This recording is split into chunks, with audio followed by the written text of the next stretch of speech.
It does not matter how bad things get. You still are not going to call on the name of the Lord. It doesn't matter. We see it over and over and over and over and over and over and over and over and over and over and over and over and over and over and over again. If you don't call on the name of the Lord when trouble are just beginning, and if you don't call on the name of the Lord when you don't have any trouble, you're definitely not going to call on Him when troubles multiply. You have such a rich history of rebellion. And nothing's changed. We are the same people we were 3,000, 5,000 years ago, before the days of the flood. Sure, you don't believe in the flood because you deny God, but it doesn't matter, it still happened. You have all the fossils to testify to that, as you would have the fossils after the great burning that the people will see when they leave Jerusalem. All of the rebellious ones will be burned up together. Well, you are consistent, rebellious to the end. You know, I've worked with some children lately, and you can see that it doesn't matter how old you are. Some kids are born rebellious. They just have that seed in them.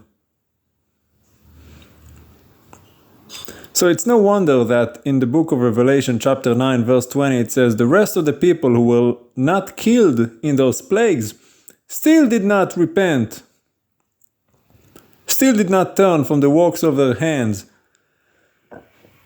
They did not refrain from worshipping demons, idols of gold, silver, bronze, stone, wood, which cannot see, nor can hear, nor walk. They did not return from their murdering, or their sorcery, their fornication, or their theft. Doesn't matter. Things are getting bad. It doesn't matter.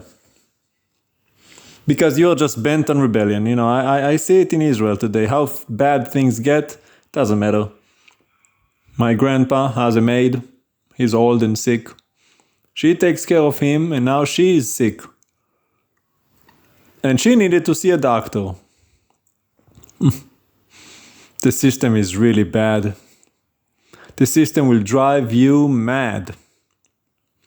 It sure will. But they still are not going to call on the name of the Lord. He couldn't get an appointment. Now, she has some sort of an HMO thing in Israel. You know, we have social Medicare, so she's a part of one of those groups. Well, I tried calling. There's nobody to talk to. It's automated. You put in her number. You know, she's not Israeli. She doesn't have a social, you know, the mark of the beast. So, well, she has a number, but it's not like an ordinary number. So, well, you can't use the automated answering machine. There's nobody to talk to, and it keeps hanging up. Then they tell you there's a WhatsApp thing that you can talk to. So you try to reach on WhatsApp. Well, the number is invalid. You try to go on the website. They tell you need an account. You try to log in to create an account. They tell you, oh, well, you gotta get a code to get an account. You try to get a code. They say, oh, you have to have an account to get the code. It's a catch-22. The system is designed to kill you. Now, I just called directly to one of the clinics to get an appointment. It's urgent. Well, the first available appointment is September 7th. Today is July 6th. 2 months for the first available appointment. You know, my grandpa lost his mind. He started yelling and screaming. He's gonna take his 5-kilo hammer and break the tables. That's what he always does. At least he says it. He doesn't always break tables, but he starts screaming because that's what he knows to do. And to his credit, it usually does work. They hear an old man crazy yelling over the phone. They usually give him what he wants. You know, I guess he just learned as a baby. You throw down a tantrum, you get what you want, and he's just stuck with it. Well, not this time. We're sorry. There's no available appointment. So after he yelled at them for 10 minutes, and to no avail, we said, well, we'll just go there and shovel on in. But it doesn't matter. Because he knows how bad things are. And I've spoke to him many times. I told him all of these things. I prophesied this before it happened. I told him this would happen. I told him the Lord is the answer. I told him God is my healer. But he's like Asa, King Asa, if you've ever read in 2 Chronicles about King Asa. Started off real good. But then in his latter days, as sick as he was, he would not turn to God, but kept calling on all of those doctors of his that could do him no good. Doctor this and doctor that. The Lord is our healer. The Lord is my provider. The Lord is my shepherd. And he's a Jewish man. He's a Kohen. He's my grandfather. Doesn't matter. He's rebellious to the bone. I told him, you have one good thing going for you, Grandpa. He goes, what's that? I go, well, you're not going to be here in 20 years to see what has become of this world. And he started laughing. Well, that's true. He's not going to be here in 20 years. He's 87, 88, and very sick. So, he's not going to see how bad things are going to get. But most of you will. You think this is bad? The fact you can't even see a doctor and you're sick, you think that's bad? That's not even the beginning of it.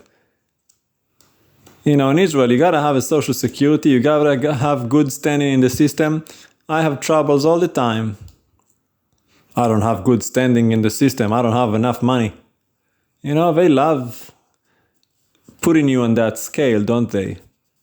How are we any different than India? What do they call it? They have a name for that, the system for whatever, class, sect, whatever they call it. Well, you're born in that class, you're born in this class. Well, Israel is no different, except here, much like in the US, it's based on money. So now your class is based on how much money you have. If you're a billionaire, well, you are the most important person in the world, come right in. If you're a thousandaire, well, they let you in through the door. If you're not a thousandaire, you don't get in. In fact, they go after you. It's just how this wicked world works. And you can see how everything is ramping up towards the climax. The climatic, cinematic final, the grand finale of the system of the beast. Because soon enough there will be this mark, whatever it is, we don't know exactly, but we can already assume based on what we experience daily. They already control everything. During COVID, you had to have the vaccine or you cannot go to restaurants, you cannot go into stores, you cannot go anywhere. You cannot even leave the country. So what's the difference? You already have a social security number, you can't do anything without that. So, is it really so far-fetched to believe you wouldn't be able to buy or sell except you take this mark and submit your allegiance to this beast, the system of the Antichrist? And yet most will do. And even when the plagues come upon them and when disaster come and they suffer, and they indeed will suffer, all sorts of plagues and diseases and conditions and torment, and they're still not going to call on the name of the Lord because it does not matter. You can use whatever excuse you want. You can say you're an atheist, you can say you don't believe in God. What difference does it make? People 2,000 years ago believed in God. They still did not repent. Asa believed in God, he still would not repent. All the kings of Israel believed. They were there, they saw the prophets, they had the temple, they saw miracles upon miracles. You think it matters? No. The people before the flood, they all knew. Noah was preaching. They had the Nephilim amongst them. They knew. They were all living 900, 800, 700 years. You think they didn't know? They weren't atheists. There was no such thing as an atheist. It doesn't matter. You're just wicked and rebellious to the end, and it doesn't matter how bad things get, you are just not going to repent. You are as stubborn as Pharaoh and you will end just like him.